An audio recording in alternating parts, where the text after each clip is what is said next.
What is your favorite track, regardless of success or streams, then? And it's okay to say unreleased, too. That happens a lot. Well, I do have a new one that's coming out. That's, very cool. Yes. I mean, maybe unreleased. I have a lot of unreleased stuff that I'm loving right now. Yeah. But I guess of the stuff I've released, With You does it for me too. Okay. Yeah. I'm glad we share that. Yeah. It just seems like, it sounds just like not trying hard, natural. It works. Mm-hmm. Absolutely. That's a great way to put it. That's like exactly what I was trying to say. Yeah. Kind of just like, it just came together. Yeah. Love it. Hell yeah. Go check out Avi Sic's music, guys, for real. And actually, they're going to have heard it. What I like to do is, for people that haven't heard it, we'll do a little clip before we talk about it, so they'll have heard it. But go check out all of her music, too. Killing it. I can't wait to hear what you're doing, too. Yeah. So, Avi, I want to finish by talking about kind of just like where music is at right now.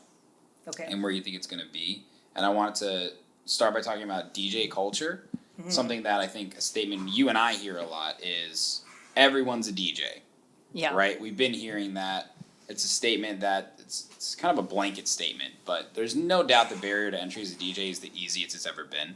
Right. You know, like when you did DJ in a box, right? Like kids can get $100 controller with built-in Serato for Christmas. You don't even need a controller, right? You don't even need a controller. Do it on your phone or your iPad. Or you can do it on your phone. Like downloading music illegally, like is pretty easy, but also affordable. DJ pools, like Beatport, you can buy 50 tracks for $8.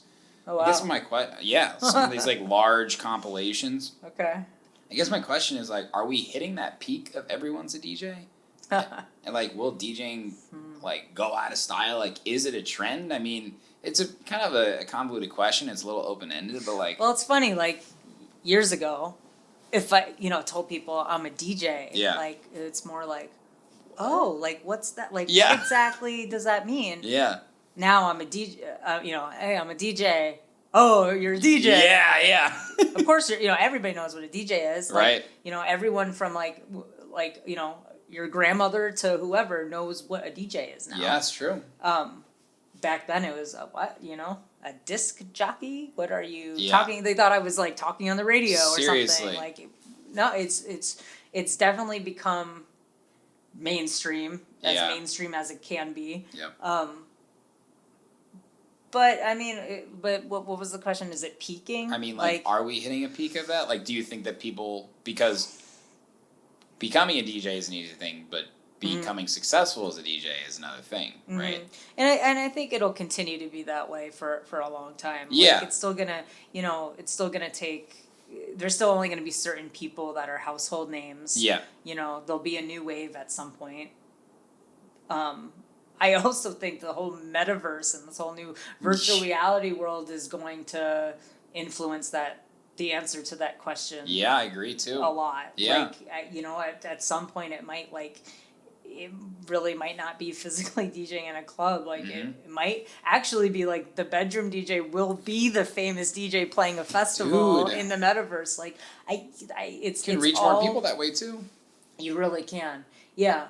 And then it loses. I mean, so there's that, and then there's the exclusivity factor of it. So there'll have to be two parts to it. You'll be in the metaverse in a basement party, or a wristband party. Yeah. However that'll work, but I mean, it's definitely changed. It's changed a lot. It's changed a lot. Yeah, I agree with you. I think like it's really just now becoming such a massively popular and widely known thing. Like, I talk about European trends a lot versus American trends, particularly in dance music, and a lot of times America's commonly known as behind the curve.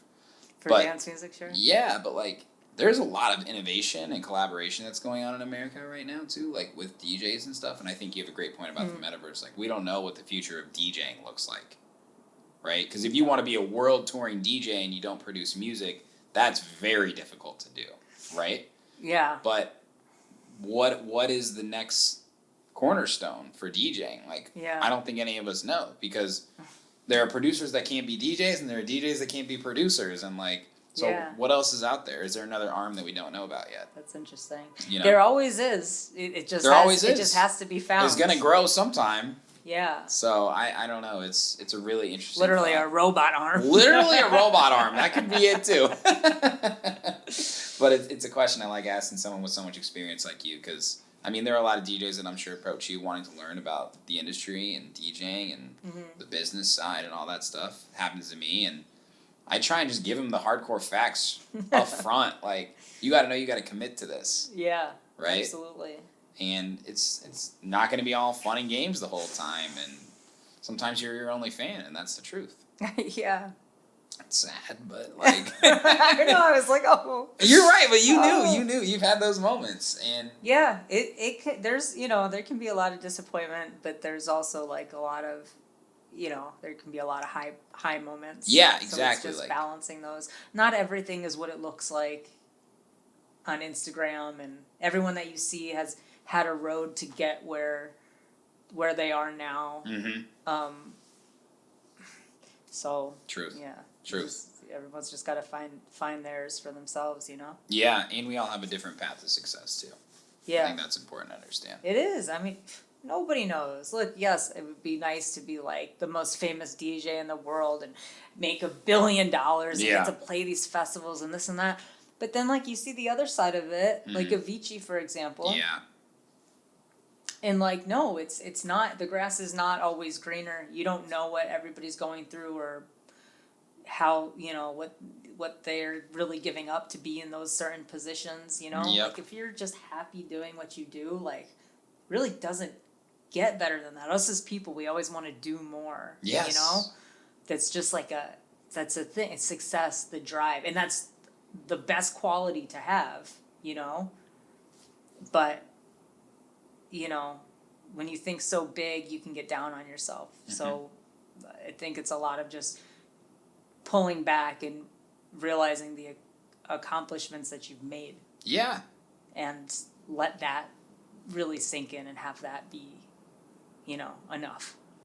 Hey, what's up? And thanks for watching that video. You looking for more content now? I got your back. Go to my YouTube channel right now, hit that subscribe button, and make sure you turn on all notifications so you never miss any upcoming exclusive artist interviews, Sherm in the Booth clips, new music, live sets, and more. This is your one-stop shop for everything electronic music. Cheers.